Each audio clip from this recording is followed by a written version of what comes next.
At the turn of the 20th century, African Americans founded and developed the Greenwood District in Tulsa, Oklahoma, built on what had formerly been Indian territory. The community grew and flourished as Black economic and cultural mecca until May 31st, 1921. The Greenwood District was previously area known for its thriving Black-owned businesses, including restaurants, grocery stores, movie theater, hotels, and a bus system. In 1921, a white mob burned homes and businesses in the Greenwood District, effectively destroying what was known as Black Wall Street.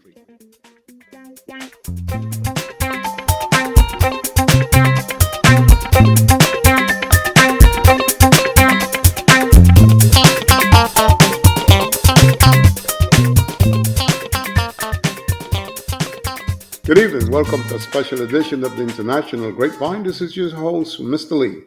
Today in International Grapevine, we want to take the opportunity to talk about something that's very important that took place in June in the year 1921, I'm sorry, and the impact that it had in the community where it happened. I'm talking about Tulsa, Oklahoma. So many different things happened where this Black family had formed a great home, built what we call um, the Black Wall Street. They were doing very good business wise, stores, restaurant, you name it, and they had it. However, like anything else, they got mugged in terms of using a kind word, and they were destroyed for a while. Today in the International Grapevine, we're going to have the opportunity to talk about the Black Wall Street, the purpose, when it was built, how it was built, and what it went through all this time. Matter of fact, they had one of the ladies that lived there for over 100 years, and she was interviewed, and she'll give you some facts, and not in our program, of what took place there, the barbaric behavior and the savagery of what was done to this Black family and the destruction of the Black Wall Street. Today on our program, we have my special guest, Mr. Hank Williams, who happens to be a professor at lecture in African Studies at Lehman College. It always gives us a great deal of pleasure and satisfaction to have him because he's a man that always tell it like it is and he's well prepared always. Welcome to our program, my brother. Thank you. Always good to be with you, and I appreciate the very generous introduction.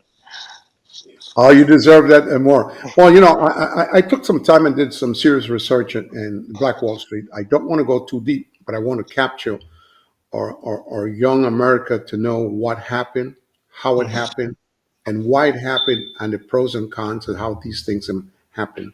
And what better person to get involved into something like this that doesn't, it's painful but somewhat educational for them to be prepared for today, tomorrow, and down the road, especially with everything that's taken place lately here. You don't know what to believe. Clearly, the Black Wall Street history was an amazing story that will be shock everyone today as we get involved into it. What happened? Why something like this so horrible took place in Tulsa? Well, the the proximate, or at least most immediate spark to what happened was some sort of confrontation or some sort of interaction that happened with Dick Rowland, who was a black man working shining shoes, and Sarah Page, was a white woman who was an elevator operator. And like a lot of these things, the exact and it was inside an elevator in a building. Like a lot of these things, the details are very murky. It's kind of suspected that the elevator jumped or started suddenly, and he brushed or fell against her, and she screamed, and things sort of escalated from there. So that was a particular spark, and of course we have to understand all this in the wider context of black white race relations, and the very very difficult and contentious politics around black men and white women and all that sort of thing. But that led to him being that led to him being arrested, detained, accused of assaulting or attempted rape or something like that, and unfortunately he was lynched, and that's actually what and the efforts of the black community to defend him were, really, were other things that helped kind of spark, help kind of spark the entire thing that went on. Staggering when you mention it and I read it, it reminds me a little bit of Emmett Till. The same type of scenario, same type of situation, accused of something that they could not prove or refused to prove it or didn't want to prove it, and it just lied and got totally out of control. They kill Emmett Till, which we know is in history, and here Hmm. we are in the same situation here. I guess he was arrested for a while and then put a rope around his neck, which is a awful thing. We will never know the real truth of what basically took place because he's saying it didn't happen, she's saying that it happened, and the gang came to work and destroyed the entire area. Well, The it's a very Tulsa, good Oklahoma, connection you make. It's a very yes. good connection you make with Emmett Till, and for the much deeper dive on that, one thing that the late Ida B. Wells was known for was her book Southern Horrors, where she did, obviously this is in a previous time period, but she did, an extensive amount of investigative journalism on lynchings in the late 1800s, and what she found was the vast majority of them really had no basis in fact, and a lot of the time had to deal with essentially essentially either economic competition over black people who are getting a little bit too successful, and or too successfully competing with the white community economically, or sometimes political political type competition. Very particularly, that was the case of what happened in Wilmington, North Carolina, around the turn of that century, or a few other things. Sometimes actually consensual relationships that were found, that were found out, and then the black man ends up being scapegoated to save face, and a few other reasons. But the point is that the connection with Till in this is sort of a piece in terms of the general pretext for lynching. Well, no question about it. It's why I began reading and I got to a point that when I thought about the situation with the elevator and he brushed her or whatever it was, in my mind, Till just came right through what he went through, how he was killed. Even the police department was part of what took place to Emmett Till. They were a part of it. And I have a funny feeling as we move forward, talking about the Black Wall Street, we're going to find out that the police department was not there to defend the brothers and sisters, and it just got totally out of control. Did Tulsa, Oklahoma belong to the Indians back then over a period of time before the black community took over?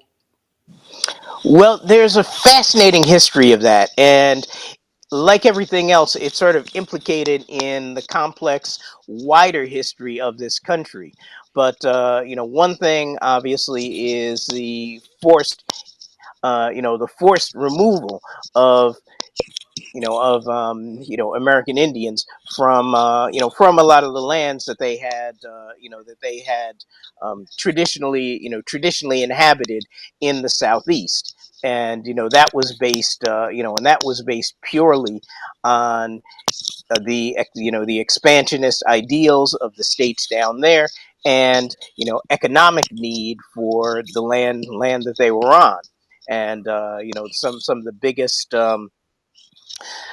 really some of the biggest victims in that were the five so-called civilized tribes. I say so-called only because they were dubbed quote unquote civilized simply just because they developed a facility for speaking and writing the English language, and trying to assimilate that kind of thing. But they found out, unfortunately, that that didn't help, and they were forced to move west. The complicating piece of the story is that several of them had enslaved Africans with them. And the enslaved Africans were forced to actually march on the Trail of Tears, and a lot of and endure exactly the same hardships they had to. But once they get out west, it's a different sort of situation, and part of it deals with what's going to happen in terms of how the West is going to be developed, very specifically those Western states. And there's and for a while there was a question of whether or not Oklahoma would be a primarily black and Indian state, because there are basically questions in the country at this time. And when I say at this time, we're talking late 1800s to very early 1900s of, okay, what are we going to quote unquote do with with America, with the indigenous people here, and also the Africans. And there are a whole lot of various things that go around, but one interim thing is essentially just shuffling everybody off to the West. And that's what happens, and that's what initially brings quite a bit of settlement. Later on, you have many more black folk going out there as part of the Great Migration, because from the south to the north and west, because of the same things. There's a possibility of economic opportunity. There's the possibility of basically getting away from the folks who are terrorizing us, and there's also the possibility of self-determination. There's the idea of, okay, we can actually create majority black towns where we can have a certain amount of safety, and just the ability to live with the level of autonomy that we actually want. So, much of that is what kind of converges, in Oklahoma. And later, well, not later, but you also have white migration there too, which kind of creates the mix that leads up to the confrontation. But there was a separation. I think the white group was on one end, and the brothers and sisters then that came into the area, they seemed to fall in love with the Greenland area. Seems like that part of the town, they developed up, they moved forward on it, they built on it, they made it a new place, and it seems to me that they had a plan because they went in there, and once the Indians kind of moved out, they took over that land, did all the things that they wanted to do to it in terms of stores, growth, and stuff like that. How was that administered in terms of the growth and the ideas? Whose idea was that? Well, residential segregation is absolutely part of it. And I would go so far as to say that there is almost no part of this country where you don't have where segregation and or some sort of very deliberate planning uh, is not at the root of where people live. Where people live is very often not accidental, and that's basically what happens there. So to wrap up what I said earlier, when after very soon after Oklahoma is admitted as a state, in they very quickly begin to pass laws, Jim Crow laws. So laws that very strictly begin to restrict what African people can do, where they can live, where they can move, and, just about all manner of things, and that also includes. And obviously that also includes residential segregation, but a part of that is a fairly prominent man by the name of O.W. Gurley, who moves from Arkansas, and he buys 40 acres, and he basically sells them only to black people, with the idea of being able to create a certain amount of self-determination and autonomy and all that sort of thing. But the interesting thing is that it's a double-edged sword, because part of what happens when you have very strict segregation, particularly in that place, is that you have a community that is self contained. And in the case of Oklahoma, you also have you also have a underlying economic base because the oil boom starts there. And even though that is segregated too, just as everything else, there is still enough going on that black folk can actually be fairly successful in it. And you need businesses and services to serve the community, and it tends to serve only the black community. So what happens is you end up with this interchange of this exchange of funds and currency and business transactions that are staying within the black community. So what happens is very quickly the community begins to become prosperous, and it's also doing it internally. And they don't actually need so they don't actually need the outside support or outside help or outside investment. Well, the great thing about it, as we talk about at the turn of the 20th century, African Americans founded and developed the Greenwood District area. It's amazing that they had that vision. It's amazing that they had the willpower and the driving Mhm. ideas to move forward, despite I'm sure they got absolutely no help from the other people that were the other side of town. So I think as they begin to grow and show progress, there must have been somewhat of a little bit of jealousy and interaction and watching that our family didn't have to go next door to buy anything. There were stores that they had developed. There were ideas and business that they had developed, and that made a big impact to them. And as time go by, other black families begin slowly but surely coming into the area. There was a comfort level. There were stores. There were businesses, and everything was really looking good. No question about it. So as we talk about this a little bit, do you know who was the one that invented or built Black Wall Street in that area? In terms of one specific person, I can't actually tell you that. But there was a Maybe if group of you people, I'm sure, that kind of put it together and stuff like absolutely. that because it was like a bank and stuff like that over there. So I'm sure Well, that. they had all sorts of businesses. They had several banks. They had theaters of their own. It was, very much a self-contained black community, and that is one of the key parts to understand too, because the other piece is what is kind of collectively known as Red Summer. Although it actually stretches over a period of years, but in several cities, across the United States, you have these fairly violent confrontations between whites in the inner cities and a lot of the black people who are moving in. And in really all those areas, it's essentially confrontation over resources and over confrontation over economics. Jobs are getting into that too. But the other piece is the different sensibility that black folk are having, as they actually move to the cities, and also come back from the war, because you have a lot of black vets returning from World War I, and and they begin to have a different outlook in terms of what their rights are, in terms of what they're going to stand for and what they're not going to stand for. And all of that is kind of combined with this switch from this large transition from rural to urban.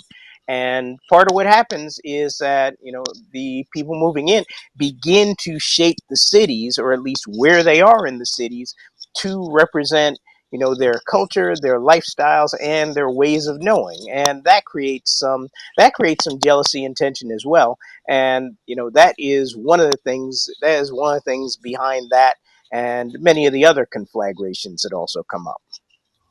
One of them, make no mistakes about it. As I read more, I was happy but shocked to know the amount of stores that were built in the area, the different type of business, where they did not have to drift out and go somewhere else. There were other guys in that had ideas, came with their own money, build it, and Greenwood became a big place. And most people came to see what it's all about. Most people begin to move in that area and attract the attention. And what you mentioned about the army, it's a powerful situation. These brothers them went to war, came back as soldiers, and they felt fit in that area, and they worked hard to get the things that they wanted. And some of them were businessmen over a period of time, and they begin to build the area and stuff like that. And as we mentioned, it might have brought a certain amount of jealousy too. Was the media ever integral part of the Greenwood part of that area? Did they get involved in turning the newspapers, or I wouldn't say television, but was there any newspaper that built and said, well, this is what's happening, this is what we're doing, this is what's taking place? Were there a media or various newspaper that could put the words out there and also do commercial for the businesses that are out there? This store sell this, that store sell that, that supermarket carry this, and stuff like that. There were any type of media that will put the word out? Oh, absolutely. You have black newspapers, some of which are still, some of which are actually still in operation, such as in New York City, we have the Amsterdam News is a very very good example. Dates back to about that time. You have other historical newspapers like the Chicago Defender. Um, you have to the UNIA, Marcus Garvey's organization, has its own newspaper. It's very widely published and distributed. So absolutely, the black media is kind of integral to what's going on, to communication, to the success, and conversely, you also have some of the white newspapers kind of inflaming some tensions at the same time, particularly right after the incident starts. It's amazing that we're talking about this. One of the newspapers you mentioned, which has been key and very big, is the Amsterdam News. When I first came to New York, that was the main newspaper that I read. It's important to know that in most communities, we can go to Pittsburgh, I don't remember the name of the newspaper, but Chicago, Pittsburgh, all those places where all the black family was, there was a newspaper that they could go to and see what's happening over here, over there, and the impact that it has. These newspapers were very serious and responsible and brought a lot of information. They also brought some sad information, some brothers and sisters that were attacked, killed in certain part of the city and stuff like that. So I imagine that those media newspaper did a tremendous job covering those areas and linking together newspaper to newspaper and sharing ideas as we're going forward. And also, it impacted the growth that was taking place in not only in Tulsa, in other towns. I would say Detroit is the big one, where a lot of brothers and sisters then came from the South because of need and they work in the automobile industry, and they did well. And also in Chicago and places like, how important that is as the growth began to take place in different areas. Otherwise than the jealousy, was anything stopping the growth in all these other towns at all, or not necessarily? Okay. Can you repeat that question or rephrase it? Yeah. Well, what I want to know, we talk about these newspapers getting involved and Hmm. stuff like that. So now we know they're in Pittsburgh, they're in Chicago, they're in Hmm. Detroit. What is the aspect and the feedback from those that are not brothers and sisters? How do they felt when they see that type of growth from the black community and the progress that they made, that they were making at that time? Oh, now I think I see. Well, it's it is just like really just like social media today, or social media and even traditional media today. It's a way of building community. It is a way of connecting people.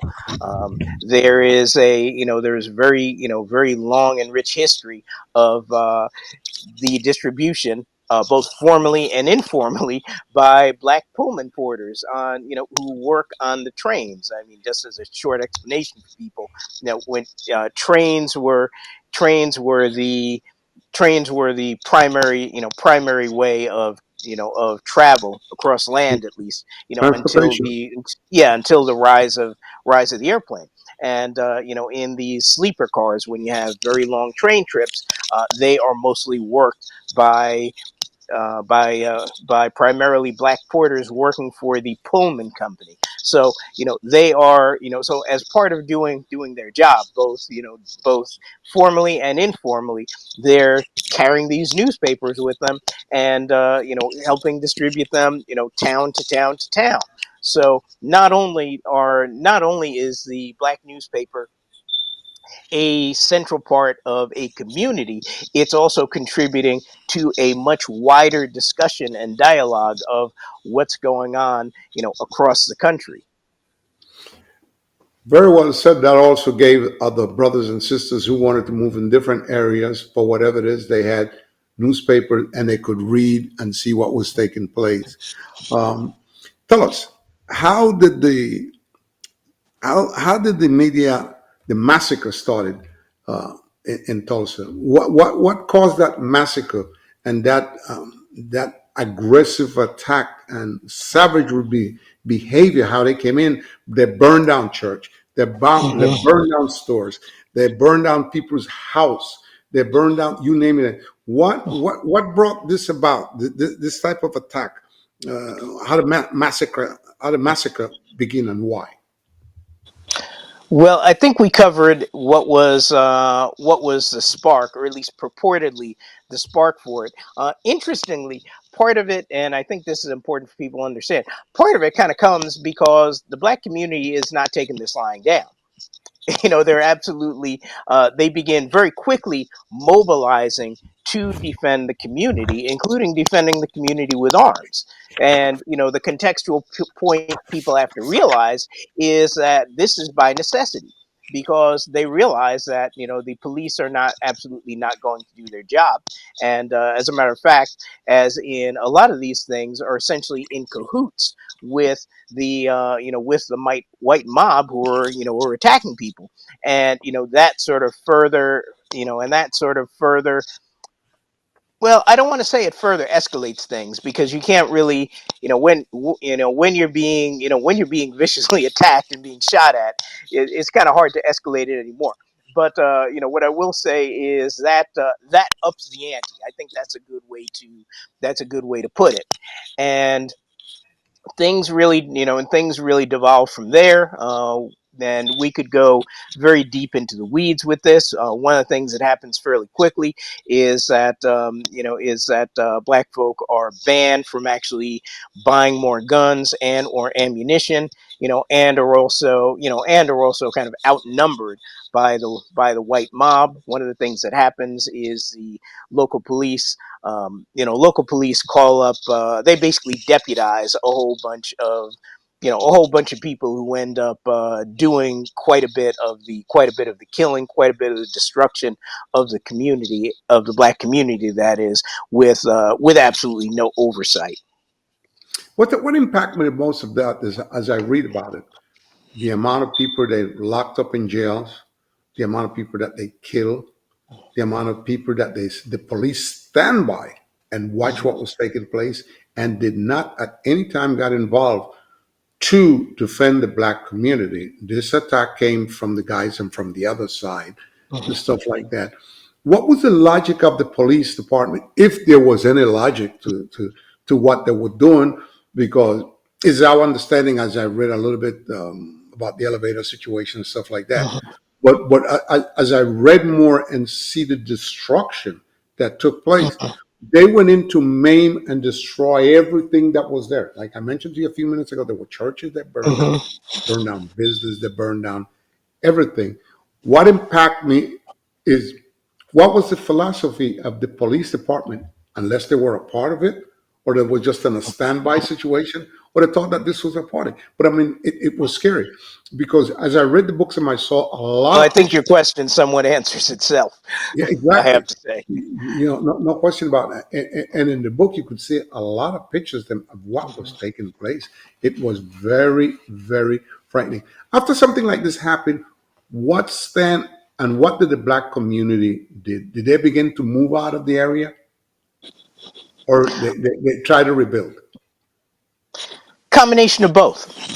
There are some people, some of the survivors who moved. and they say, as I would as I would probably add, is entirely understandable. They say, look, we're done. We see the writing on the wall.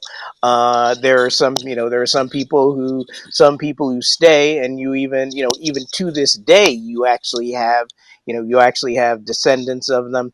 And until recently, there were a few original survivors, of the massacre, who lived into not only into this century, but up until at least a few years ago, who were actually still, obviously they were still very young. They were still very young at the time. You're talking like babies or toddlers, and in their hundreds now. So you get a variety of responses, but the sadder and more tragic thing is that the entire ecosystem and the entire infrastructure, of that neighborhood and of that black area that made it successful, that actually made it a community, is destroyed, and forcibly destroyed. And the other addition to that is that after the massacre happens, much of the land is actually taken over by the city, and something that is kind of something that should be kind of familiar to people old enough to remember the era of urban renewal, quote unquote, from the 1950s through about the 1970s, 1980s. But a lot of that area is reclaimed, which kind of goes back to one other part of what sparked this, which is that the white community begins eyeing some of the land that the black community is on for needs of expanding their own community. Interestingly, it's hard to tell when something like that happened, the amount of destruction that is done. I guess there are those who have the intestinal fortitude who want to go back in and rebuild.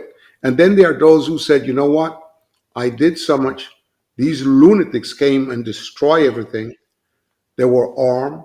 We don't have guns. The police is on their side, and they probably went to different other states and stuff like that. Hmm. Is there any possibility of comeback for the Black Wall Street at all in that area? Is there any possibility of comeback? I mean, this happened many years ago, but Hmm. let's not kid ourselves. They are determined brothers and sisters that might be there. Are there any possibility of a comeback, slowly but surely, to build back?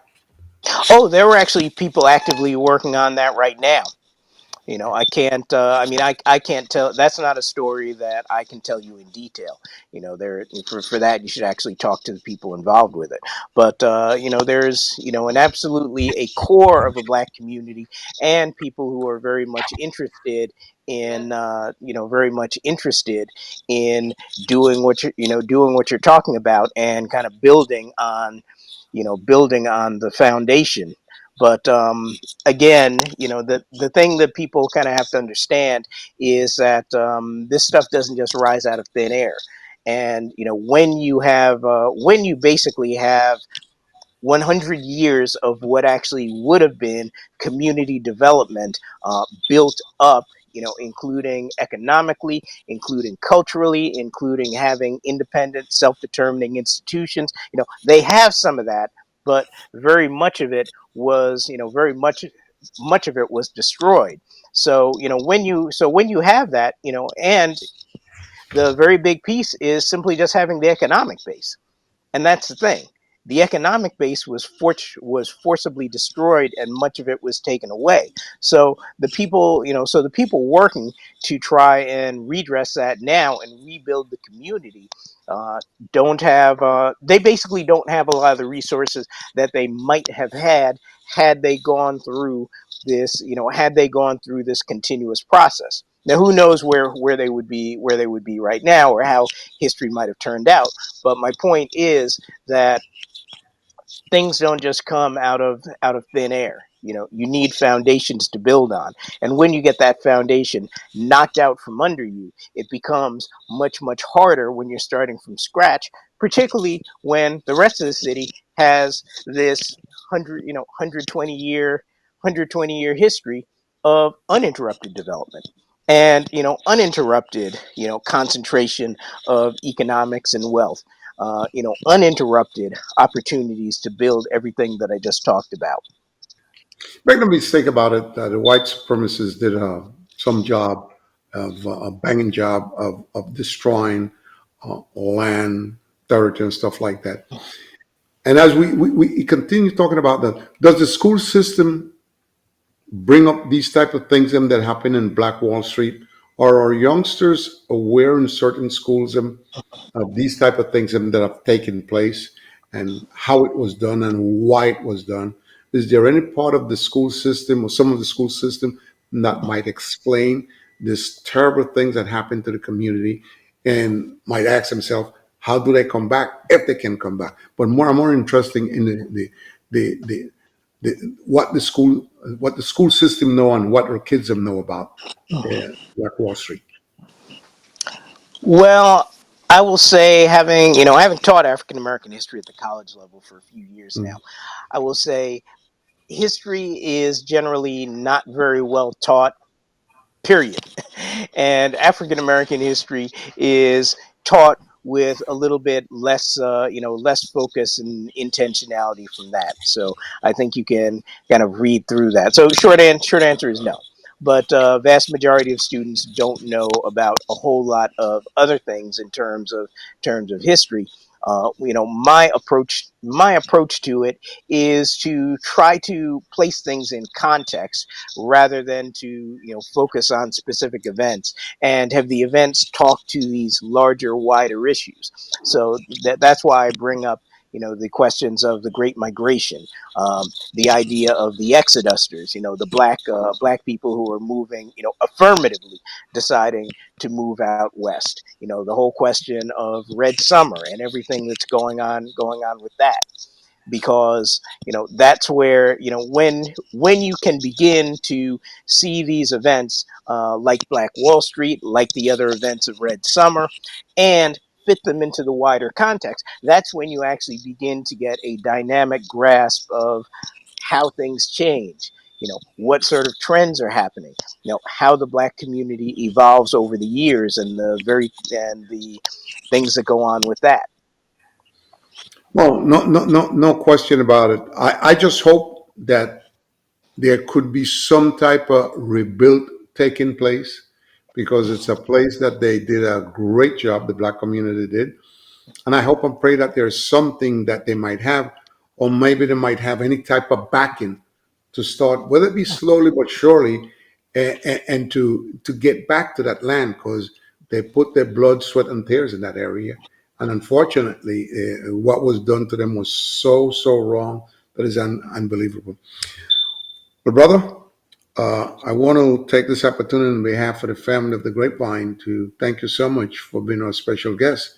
You touch on a lot of very important and sensitive things that I hope whoever's watching this program, especially our young kids, have a taste of knowing what took place, how it took place, why it took place, and how it was done to them, and learn from it that what our parents went through to build these things in.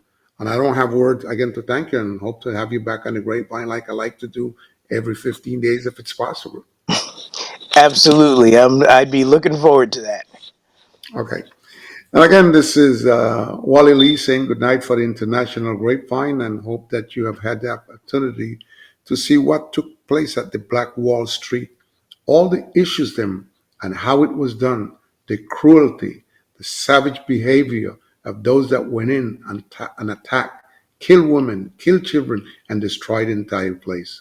I hope this program gives you some type of education of what took place. Let's hope that there's an opportunity that the Black Wall Street can be built back one day.